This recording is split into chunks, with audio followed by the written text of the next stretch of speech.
Bismillahirrahmanirrahim. Alhamdulillahi rabbil alamin. Wassalatu wassalamu ala asyrafil anbiya wal mursalin sayyidina Muhammadin wa ala alihi wa sahbihi wa man tabi'ahum bi ihsanin ila yaumiddin. Alhamdulillah, malam Jumat yang penuh dengan barakah ini, Dzulqa'dah, bulan yang diharamkan oleh Allah Subhanahu wa taala, di mana Allah Subhanahu wa taala menyebutkan di dalam Al-Qur'an tentang kemuliaan bulan haram.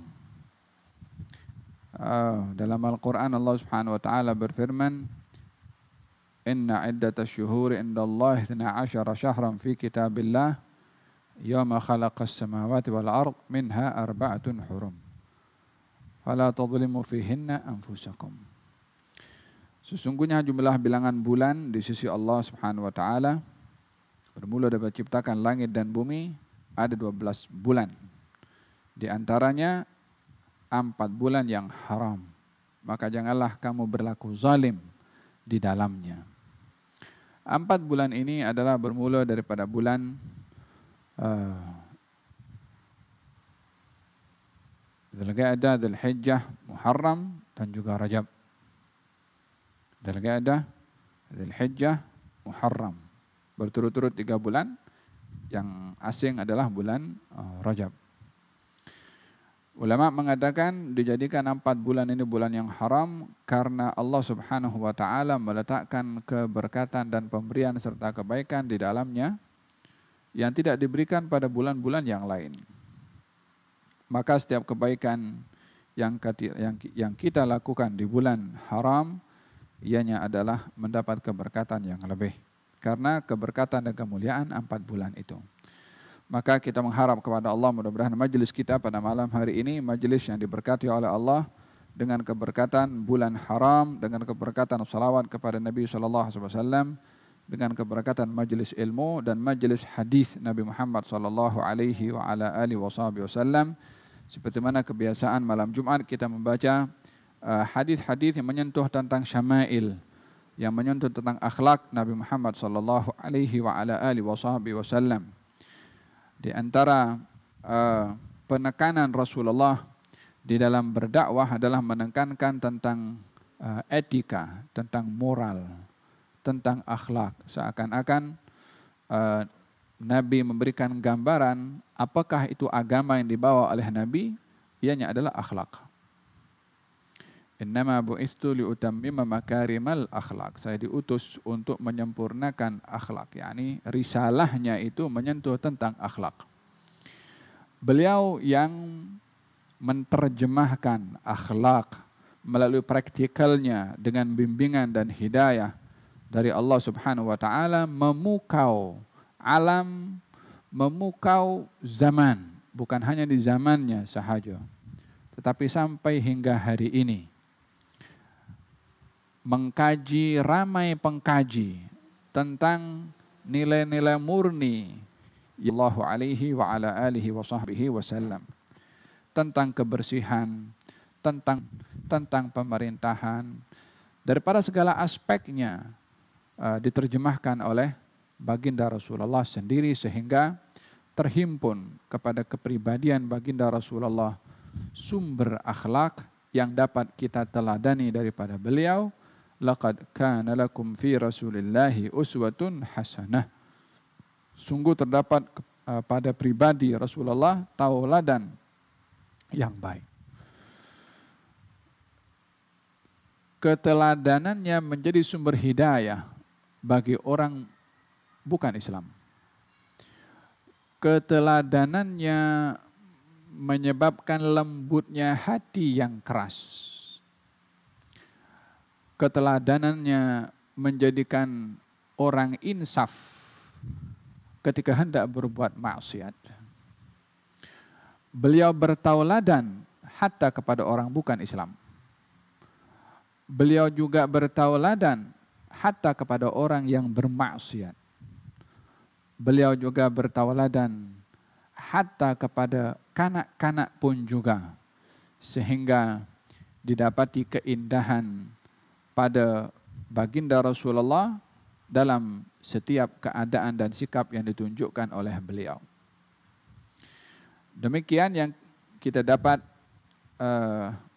mengkaji dan mendalami daripada sirah syama'il Nabi Muhammad SAW, di antara sikap yang ditunjukkan oleh baginda Rasulullah hatta kepada orang bukan Islam adalah tentang akhlak beliau kepada seorang bernama Adi bin Hatim. Adi bin Hatim. Adi bin Hatim datang ke tempat Rasulullah sallallahu alaihi wasallam. Lalu baginda Rasulullah, Adi bin Hatim ini seorang Kristen. Beliau seorang Kristen. Ketika datang ke rumah Rasulullah, dilayan oleh Rasulullah sebagaimana layaknya layanan beliau kepada tetamu. Tanpa mengira bangsa, tanpa mengira agama, yang namanya tetamu dilayan oleh beliau.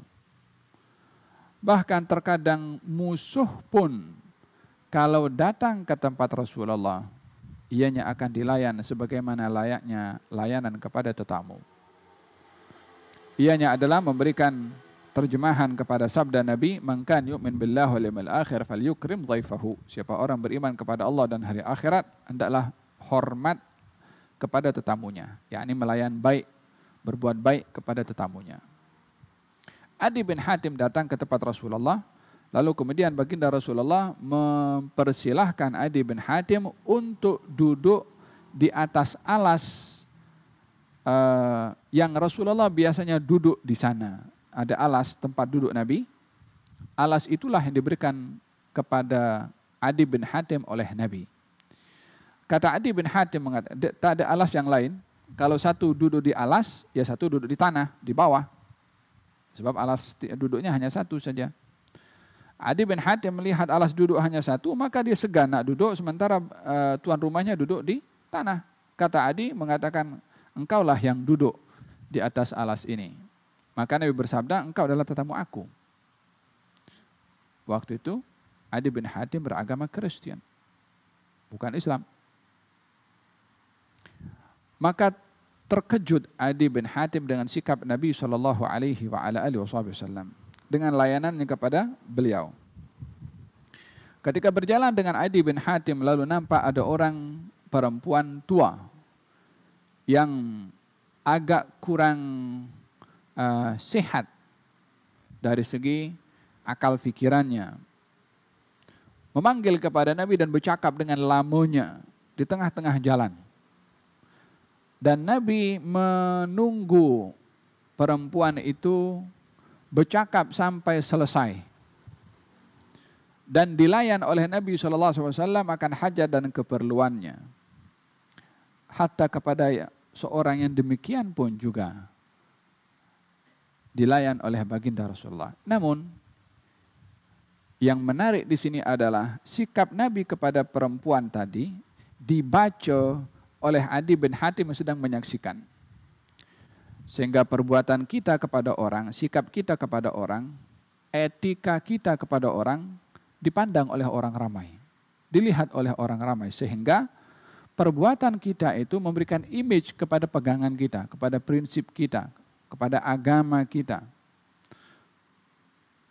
Adi bin Hatim melihat gerakan Nabi layan kepada perempuan tua itu, kata Adi bin Hatim, orang ini kalau dia nak kuasa, yakni kalau dalam berdakwah ini atau mendakwa dirinya sebagai Nabi menginginkan kekuasaan, maka tak akan layan sekian lama kepada seorang wanita yang tak cukup sempurna akal fikirannya, dengan dilayan oleh beliau sampai begitu lama, sampai perempuan itu puas hati dengan layanan Nabi Muhammad sallallahu alaihi wasallam.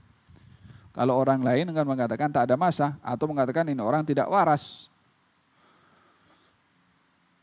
Namun hal ini yang menarik perhatian Adi bin Hatim akan akhlak beliau, sehingga Adi bin Hatim tidak teragak-agak untuk beriman kepada baginda Rasulullah sallallahu alaihi wa ala alihi wa sahbihi wasallam. Dan demikian akhlak junjungan Nabi Muhammad sallallahu alaihi wa ala alihi wa sahbihi wasallam. Nah, kita sampai kepada hadis tentang tawadhu baginda Rasulullah sallallahu alaihi wasallam. Katanya, Nah. Wa an Abi Hurairah radhiyallahu taala anhu dakhaltu as-suqa ma'a Rasulillah sallallahu alaihi wa alihi wasallam fashtara sarawila wa akhadahu fadhahabtu li ahmilahu faqala sahibu syai'i ahaqqu bi syai'ihi an yahmilahu.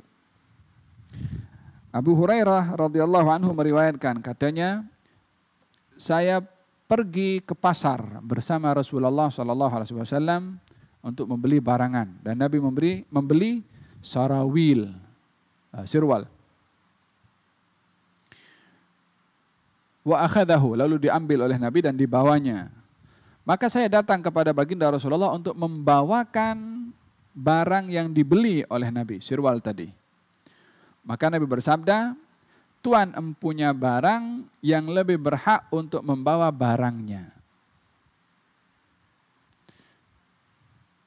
Bermakna dalam hal ini baginda Rasulullah pergi ke pasar juga. Beliau pergi ke pasar untuk membeli barangan. Seperti mana layaknya manusia pergi ke pasar untuk membeli barangan. Hanya datangnya atau perginya beliau ke pasar adalah dengan sekali menunjukkan adab-adab yang perlu dilakukan ketika seorang berada di pasar. Oleh karena pasar ini adalah tempat pelbagai macam orang dan kebiasaannya hal-hal yang kurang baik ada di pasar. Maka baginda Rasulullah sallallahu alaihi wasallam memantau, mengawasi supaya hatta dalam pasar pun juga ada adab. Di antaranya beliau ketika melihat ada orang yang tidak ada syubhah dalam apa yang dijual daripada korma yang dimilikinya, maka Nabi menegur kepada sahabat tadi. Dia jual korma, kormanya itu ada yang basah, ada yang kering. Yang basah ditutup dengan yang kering, sehingga yang basah itu di dalam, tak nampak. Maka Nabi tegur. Kenapa ini? Katanya karena hujan wahai Rasulullah. Kata Nabi mengatakan, kenapa kamu tak letakkan di luar supaya orang ketika beli nampak kalau korma kamu itu basah, karena timbangan korma basah dan korma kering berbeza. Ya, ini dituntut di sini kejujuran di dalam berjual beli. Nabi bersabda, man ghasyana falaysa minna. Siapa yang menipu, maka dia bukan golongan daripada aku. Berbicara tentang pasar juga, yang ianya adalah bahagian daripada sistem perniagaan dan perdagangan. Maka yang dituntut adalah kejujuran dan juga amanah. Apapun yang dijual, baik itu minyak wangi, madu, kain pelekat, termasuk penjualan air zam-zam. Mesti jujur. Termasuk ekspor dan import, mesti jujur. At-tajir al-amin as-saduq ma'asyuhada'i yawmal qiyamah. Seorang peniaga, pedagang, berbisnis, businessman, businesswoman, ma'asyuhada, yang jujur, yang amanah. Maka dia akan dihimpunkan dengan para syuhada nanti di hari kiamat. Ya Allah, makamnya tinggi. Berduit, tapi makamnya tinggi. Businessman atau businesswoman, tapi makamnya tinggi bersama dengan para syuhada. Tidak berjihad fisabilillah, tidak angkat pedang, tidak angkat senjata, tapi ma'asyuhada, bersama dengan para syuhada. Makamnya begitu tinggi. Apa sebabnya?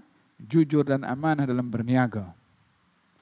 Ya, karena sukar untuk seseorang berpegang kepada kejujuran dan amanah dalam berbisnis, maka syariat meletakkan kedudukan yang sangat tinggi kepada mereka yang jujur dan amanah, yang kalau jujur dan amanah mungkin proyeknya tidak jadi. Kalau karena jujur dan amanah mungkin tak semua orang nak berniaga dengan dia. Sehingga terpaksa orang mengatakan pada zaman-zaman terakhir ini, nak jujur dalam perniagaan susah. Jadi terpaksa pun juga ikut ma'aman khal, yani bersama dengan orang yang masuk dalam inna lillahi wa inna ilaihi raji'un. At-tajir al-amin as-saduq ma'asyuhada yaumil qiyamah. Peniaga, orang yang berbisnis, yang jujur, yang amanah, at-tajir al-amin as-saduq, amanah dan jujur, ma'asyuhada yaumil qiyamah. Naam. Fahimtum? Hada apa yang berlaku di pasar, ya.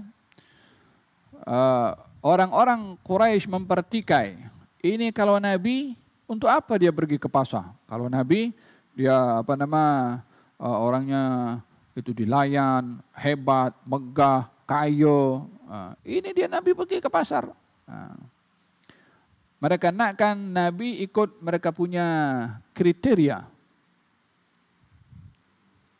Mereka menolak Nabi Muhammad SAW. Jadi dalam Al-Quran diceritakan, bagaimana dia akan mendakwa diri sebagai Nabi sementara dia pergi ke pasar. Bahwasanya perginya Rasulullah ke pasar adalah sebagai sifat kemanusiaan insan yang mutawadhi, untuk memenuhi keperluan diri sendiri, untuk memenuhi keperluan ahli keluarganya, tanggung jawab yang ditunjuk oleh beliau, keperluan kesehariannya dilakukan oleh baginda Rasulullah sendiri, self-service. Pergi sendiri, layan sendiri. Tidak membebankan kepada orang lain. Dan ini adalah madharut tawadhu'. Tanda tawadhu'nya Nabi Muhammad sallallahu alaihi wa ala alihi wasallam. Sehingga beliau sendiri ke pasar. Beliau boleh suruh orang lain pergi. Nah. Faham tom? Hanya kalau sekarang ini orang kalau famous pergi ke pasar susah sedikit. Orang banyak ambil gambar. Jadi tak sampai-sampai nak beli barang. Bukan saya, orang lain.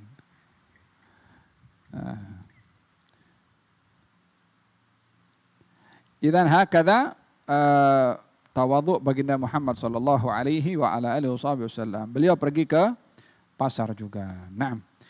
Kemudian kata Sayyidina Abu Hurairah mengatakan wa ishtara sarawil, membeli sirwal. Bermakna Nabi juga memakai sirwal. Naam, digalakkan seseorang memakai sirwal. Namun pakaian yang dipakai oleh Nabi Muhammad SAW adalah bukan sirwal saja, ianya adalah di luar itu adalah kain yang dipakai oleh Nabi, namanya izar dan rida. Izar yang menutup pusar sampai ke bawah lutut. Rida yang diletakkan di bahu. Itu salah satu jenis pakaian Nabi SAW. Kemudian ada pakaian baginda Rasulullah namanya gamis. Gamis yakni kalau rida itu yang hanya diletakkan di bahu sahaja dan kain pelekat yang menutup pusar sampai ke lutut. Kalau kamis yang sudah berjahit ada lengannya, sehingga itu adalah yang lebih disenangi oleh Nabi SAW karena kalau dipakai sudah terus menutup kepada tubuh badannya. Ada beberapa jenis pakaian baginda Rasulullah SAW, di antaranya adalah memakai sirwal. Asyahid di sini ketika Nabi sudah beli barang itu akan dibawakan oleh Abu Hurairah. Nabi sudah bawa itu barang, kemudian Abu Hurairah nak membawanya. Kata Nabi, tuan punya barang lebih berhak untuk mengangkat barangnya sendiri. Abu Hurairah niatnya adalah bagus, yaitu untuk layan Nabi. Nabi SAW mengatakan tuan punya barang lebih berhak untuk membawa barangnya. Ianya adalah sebagai ta'lim, pengajaran, tauladan, contoh kepada orang yang ada kedudukan, yang pada kedudukan itu kebiasaannya dilayan oleh orang. Jangan merasa serono atau merasa ingin dilayan. Jangan merasa berhak untuk dilayan. Tapi hendaklah dia bertawadhu untuk melayan diri sendiri. Kalau dia merasa orang tak layan, dia akan tergores perasaannya. Di sini ada takabur, ada sedikit faktor daripada faktor kesombongan. Karena melihat dirinya something sehingga minta dilayan oleh orang. Sementara kedudukan manusia kemuliaannya adalah sama di sisi Allah Subhanahu wa taala. La yadkhulul jannata man kana fi qalbihi mithqal habbat khardal min kibrin. Tidak akan masuk surga orang yang dalam hatinya ada walaupun sebesar biji sawi daripada kesombongan. Dalam hal ini peperangan yang perlu diisytiharkan peperangan yang perlu diisytiharkan adalah peperangan kepada kita punya ego, kita punya hawa nafsu, kita punya sifat sombong yang masing-masing daripada manusia ada walaupun sedikit daripada sifat kesombongan atau keegoan. Oleh sebab itu Nabi mengajarkan, mencontohkan bagaimana seseorang itu memiliki sifat tawadhu dan terselamat daripada sifat sombong. Tidaklah salah seseorang menawarkan diri untuk membawakan barang orang lain. Bagaimana tidak? Nabi sendiri suruh kita tolong bawakan barang orang lain. Ya, Nabi SAW bersabda, di antara amalan-amalan yang membawa sedekah atau yang diganjar oleh Allah sebagai ganjaran sedekah adalah membawakan atau mengangkatkan barangan orang lain. Membawakan atau mengangkatkan barangan orang lain. Yakni kalau orang membawa barangan kemudian diletakkan di atas ontanya atau di atas keretanya kalau zaman sekarang, kemudian kita tolong angkatkan, ini mengangkatkan barang orang lain, dinilai sebagai satu sedekah. Atau membawakan barangan orang lain, mungkin orang itu orang tua atau orang lemah, atau saja nak angkatkan barang orang lain, nak tolong, maka dikira juga sebagai satu sedekah. Jadi bukanlah keliru mengangkatkan barang orang lain atau membawakan barang orang lain karena perbuatan itu adalah diganjar sebagai sedekah, namun kita yang memiliki barang dan ingin dibawakan oleh orang lain, janganlah sekali-kali merasa layak bahwasanya barang miliknya mesti orang lain bawa.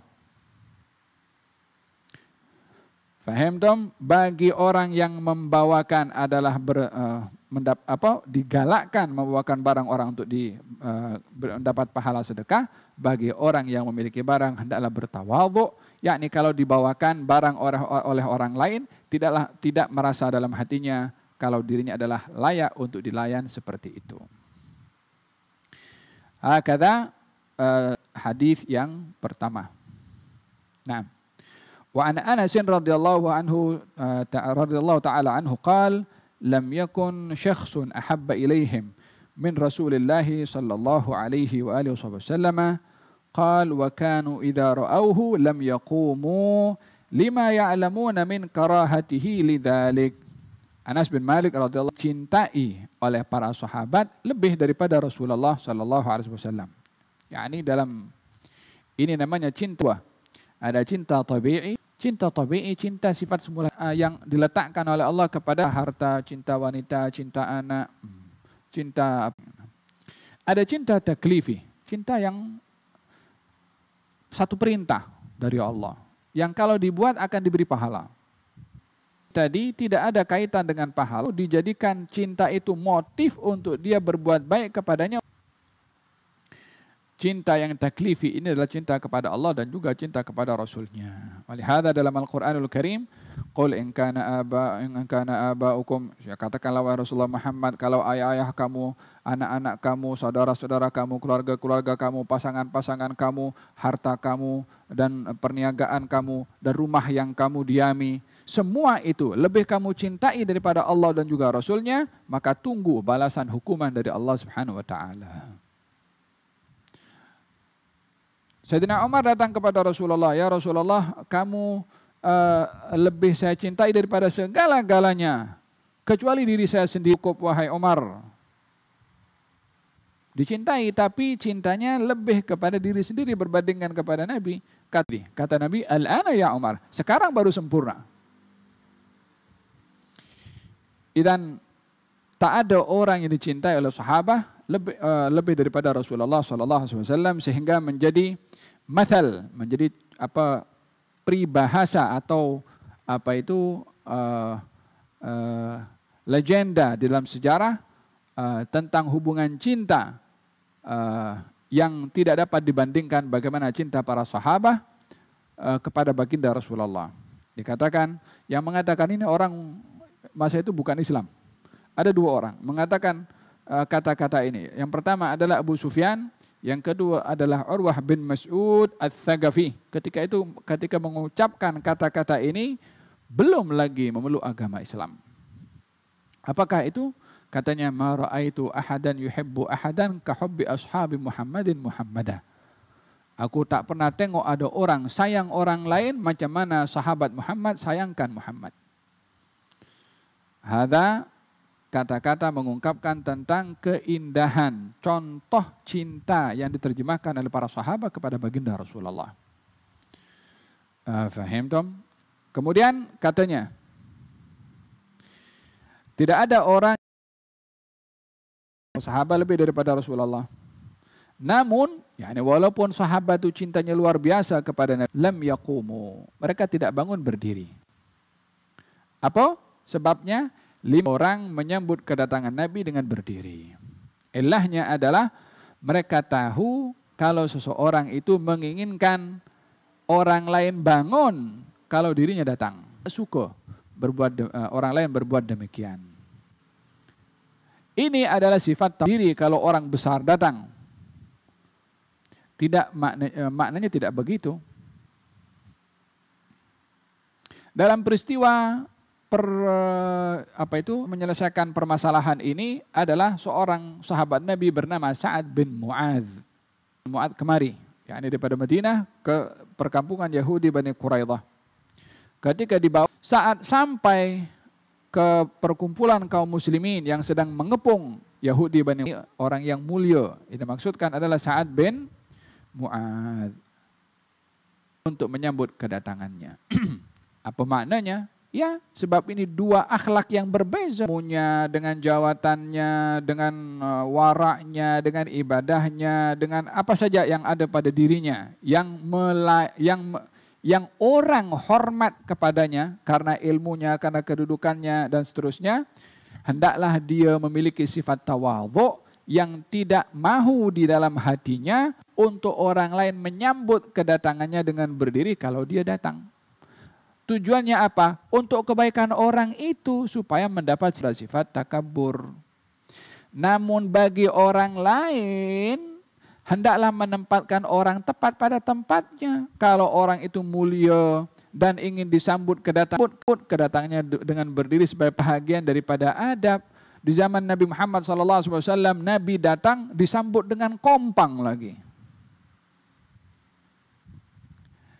Dan ini bahagian daripada menghormati orang lain.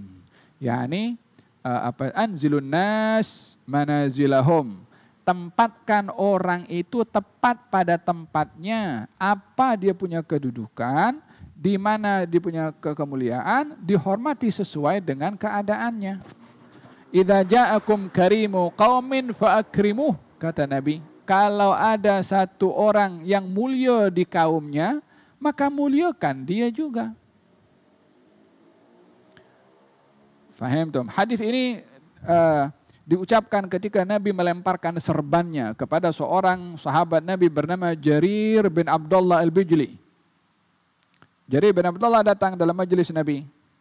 Nampak majelis sudah penuh, sudah tak ada orang, full dah, tak ada ruang. Maka Jarir bin Abdullah toleh kanan, toleh kiri, tak ada ruang. Maka Nabi ambil selendangnya, kemudian lemparkan kepada mereka. Kepada Jarir bin Abdullah. Duduklah kamu di atas alasku ini. Ditangkap selendang itu, dicium oleh Jarir bin Abdullah. Katanya, semoga Allah memuliakan engkau, wahai Rasulullah, seperti mana engkau memuliakan aku. Nabi serahkan selendangnya itu untuk menghormati kepada Jarir bin Abdullah, karena dia di kampungnya dimuliakan. Setelah perginya Jarir, Nabi bersabda kepada para sahabat, mengatakan, idza ja'akum karimu qaumin fa'akrimuh. Kalau ada orang yang datang kepada kamu daripada golongan orang yang mulia di kaumnya, di bangsanya, maka muliakanlah ia.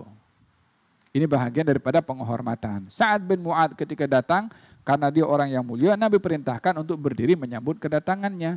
Orang yang dirinya ada kedudukan, orang yang dirinya ada kedudukan, hendaklah bersifat tawadhu dengan tidak menginginkan orang lain berdiri untuk menyambut kedatangannya.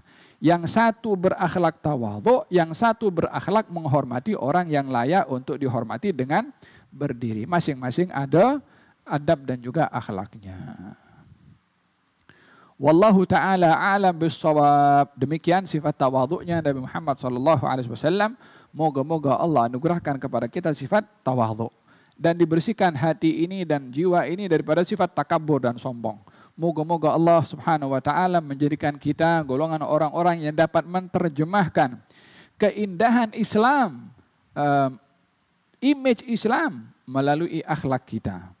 Moga-moga Allah Subhanahu wa taala menganugerahkan kepada kita akhlak-akhlak yang baik dan Allah jauhkan kita daripada akhlak-akhlak yang tidak baik. Amin Allahumma amin. Wa sallallahu alaihi wasallam Muhammadin wa ala alihi wasallam. Walhamdulillahi rabbil alamin.